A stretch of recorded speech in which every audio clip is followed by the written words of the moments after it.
Rome gave the Domina nothing, no title, no army, no vote, not even her own name on a contract. By law, she was an accessory to her husband's power, decorative, functional, replaceable. So how did Lucretia run the house of Batiatus from behind every curtain, every bed, and every whispered word? How did Ilithyia survive every political storm she personally ignited? And why did every man who underestimated these women end up destroyed? Here's what most people miss. This isn't a story about manipulation. Manipulation is what Rome called it. What Lucretia and Ilithyia actually built was a parallel system of power, invisible, deniable, and far more durable than anything their husbands ever commanded. The question isn't how they schemed. It's why their system kept working long after the men around them had already lost. Lucretia, Domina of the House of Batiatus, no official title, no legal authority, total operational control of everything that actually mattered. Under Roman law, a married woman of citizen class held power through her husband,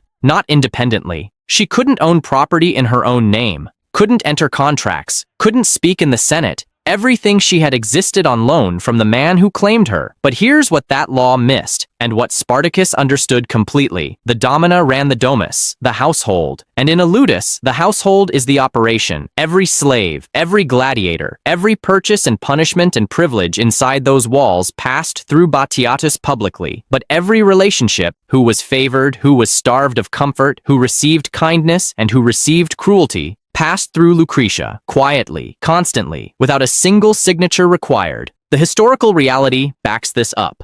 Roman matronae controlled domestic staff completely. Slave management, household access, social hospitality, all her domain by custom even when denied by law. Denied didn't invent Lucretia's power structure. He took what was already true about Roman households and placed it inside a building full of trained killers. Then he asked what that actually meant. Watch the scene where Lucretia determines which gladiator receives knight privileges with which slave woman. It reads like household administration. It isn't. That's personnel management, designed to build loyalty, manufacture debt, and create leverage that flows toward her, not Batiatus. Her relationship with Naevia makes it even clearer. Naevia serves Lucretia. Naevia loves Crixus. Lucretia owns Naevia, so Lucretia owns the emotional center of the ludus's most dangerous man. That's not coincidence. That's architecture. Lucretia didn't just manage the house. She managed what Batiatus believed about the house, which meant she managed Batiatus. But the household was only one room in a much larger mansion, and Lucretia knew it. The real power lived outside the ludus walls, inside Rome's social hierarchy, and reaching it required a very different kind of weapon entirely. The social gathering, the Domina's most powerful tool, and the most underestimated weapon in the entire show. To Rome, it was a dinner party. To Lucretia, it was an intelligence operation with better wine. Roman elite society ran on patronage. You advanced by knowing the right people, accumulating favors, and converting social debt into political currency. This system was formally closed to women. Men held clientela. Men attended the Senate. Men managed the slow, grinding climb of the cursus honorum. The official architecture of Roman power had no door marked Domina, so Lucretia didn't use the door. She built a room behind the room. Here's what the Roman system accidentally constructed. Every powerful man had a wife. Those wives talked to each other, and the information moving through those conversations, who owed whom, which alliance was fracturing, which senator had a secret that could end a career, was worth more than any vote, any contract, any gladiatorial champion on the sand. The convivium, the Roman dinner party, was the primary social lubricant of political life. The hostess chose the guests, set the tone, managed the conversation. The knight understood exactly what that meant and gave it teeth. Lucretia's dinners in Blood and Sand are the system made visible. She cultivates Ilithyia, not because she likes her, she barely tolerates her, but because Ilithyia is Glaber's wife. Glaber controls the military. Military approval legitimizes Batiatus's operation. Lucretia gets to Glaber through Ilithyia. She gets to Ilithyia through flattery, shared secrets, and the specific intoxication of being truly seen by someone who understands Roman power without flinching from it. Lucretia didn't just host dinner parties. She built a surveillance network out of wine and candlelight. And what makes this the most sophisticated power system in the show, honestly, one of the most sophisticated in prestige television, full stop, is the structural choice Denite buried inside it. Every major political escalation in Blood and Sand is preceded by a social event that Lucretia engineered. The rebellion doesn't happen despite her maneuvering. It happens because her maneuvering created the exact pressures that forced Batiatus's fatal mistakes. She didn't light the fire. She designed the room it burned in. If this had been in House of Cards or Succession, academics would be writing dissertations about it. It's in Spartacus, and almost no one talks about it. Batiatus sought power through coin and threat. Lucretia sought it through knowledge, and knowledge, in Rome, outlasted every fortune. But the Whisper Network carries one fatal weakness. It requires access to continue. The moment Batiatus's failures become public, the moment the invitations slow, the guests cancel, the women who whispered with her begin to look away, the entire intelligence apparatus shuts down. Rewatch Lucretia's face when Rome's social doors start closing on the house of Batiatus.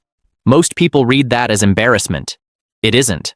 That's someone watching their entire power system collapse in real time, one humiliation at a time. Lucretia wasn't the only woman in that room taking notes, though. Ilithyia was watching every move, learning every method, and then building something even more dangerous. Because Ilithyia had one thing Lucretia never did: direct access to Rome itself, and she had absolutely no intention of using it carefully. The Domina's body, not her person, not her desire. Her body, Rome's most contested political territory. A Roman wife's primary obligation was producing legitimate heirs, not companionship, not counsel, heirs. A domina without children was an exposed position, vulnerable to divorce, social replacement, and the quiet erasure that Rome performed on women who failed their singular biological function. But a domina who controlled the circumstances of conception controlled something no Senate vote, no military appointment, no gladiatorial championship could touch: bloodline legitimacy. And in Rome, legitimacy was the entire game. Lucretia's inability to conceive isn't just a personal tragedy written into Blood and Sand for sympathy. It is the structural wound that drives every power move she makes across 2 seasons. Rewatch the scene where Lucretia arranges for Crixus to father the child she will present as Batiatus's heir. Most people read that as desperation. Watch it again. She isn't panicking. She's executing. That single act simultaneously resolves her fertility problem, binds the ludus's most dangerous gladiator to her through a secret he cannot reveal, and produces a legitimate heir that permanently secures her position in the house. 3 political moves, 1 intimate decision. Lucretia didn't just sleep with Crixus. She converted her greatest vulnerability, her childlessness, into a leverage instrument over the one man Batiatus could never fully control. Ilithyia runs the same architecture in reverse. She knows exactly whose child she carries. She weaponizes the uncertainty, holding it over Glaber, over Verinius, over Spartacus himself, and nearly survives an entire season on the political ambiguity that a single pregnancy creates. Whose child? Whose heir? Whose future? One question.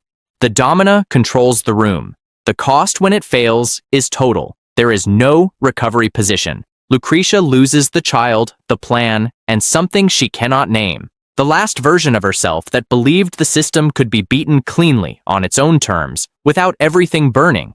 But the body and the Whisper Network share one weakness.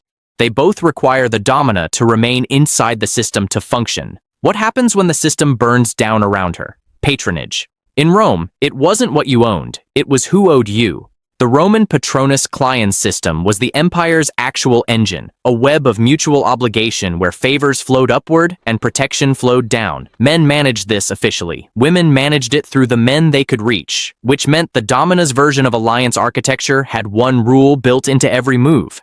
Never be the visible hand. Let the men hold the weapons. Control where the weapons point. Ilithyia is the show's purest practitioner of this. She doesn't accumulate relationships. She curates them, keeping each party partially ignorant of the others, ensuring she remains the only person who sees the full picture. Every alliance she builds contains a deliberate blind spot, and she's the one who decides what nobody sees. Her approach to power mirrors the most dangerous fighters in the arena. She never moves in a straight line. She circles. She manufactures confusion. She lets opponents destroy each other while she remains untouched at the edge of the sand. The scene where Ilithyia maneuvers Sepia against Glaber while simultaneously cultivating Verinius isn't political scheming. It's Asher's fighting style in a silk stola, outnumbered, outranked, so she stopped fighting fair and started fighting smart. I would see this done quietly, not a threat, a suggestion. Rome translates for her. That's the genius of it. No alliance she constructs traces directly back to her hand. The men become the story, she becomes the background. Batiatus threatened, Glauber commanded, Ilithyia suggested, and suggestion, in Rome, could not be prosecuted, but every alliance built on mutual manipulation carries a countdown. Eventually, she runs out of people who don't yet know what she is. And when that moment arrives, when the background steps into the light, there is nowhere left to disappear. Which brings us to the moment no whisper network, no air strategy, no alliance architecture could prevent. The rebellion, the blood on the ludus floor, and somehow, impossibly, Lucretia still standing in the middle of it all. Lucretia, after the massacre, after the blood, standing in the ruins of everything, with nothing left to lose, and one move remaining. At the end of blood and sand, every system she built is ash. The gladiators she cultivated, gone.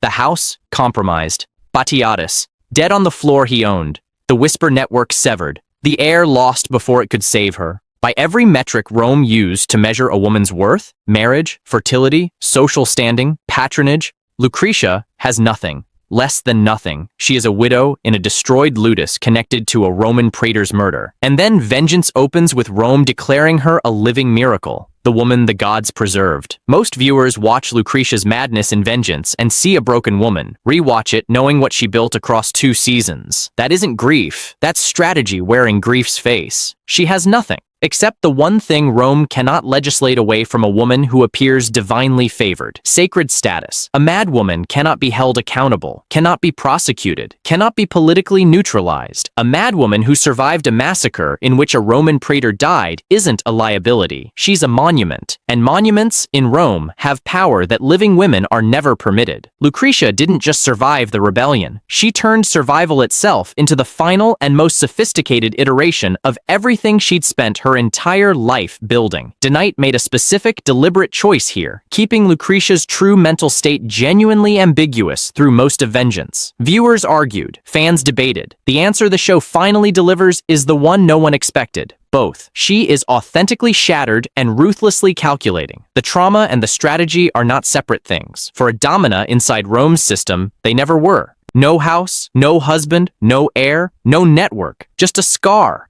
a reputation, and a room full of Romans who believe the gods kept her alive for a reason. In Rome, that's enough. In Rome, that's everything. And honestly, that final scene with Ilithyia. If that scene existed in Game of Thrones, it would have its own dedicated essay series by now.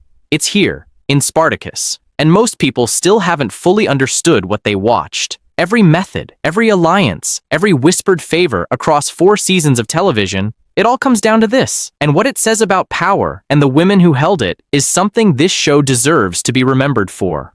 Rome gave the Domina nothing official, so the women of Spartacus built something more durable than official. Systems of influence that required no permission to operate and left no record to prosecute. The real matrone of Rome did exactly the same. Spartacus just had the courage to show it without flinching. They never held a sword, never entered the arena. But every fight that happened on that sand, they scheduled it. If you've been watching this show and calling Lucretia and Ilithyia supporting characters, you haven't been watching the same show I have. Subscribe, because we've barely started with the people Spartacus got right that every other prestige drama got wrong.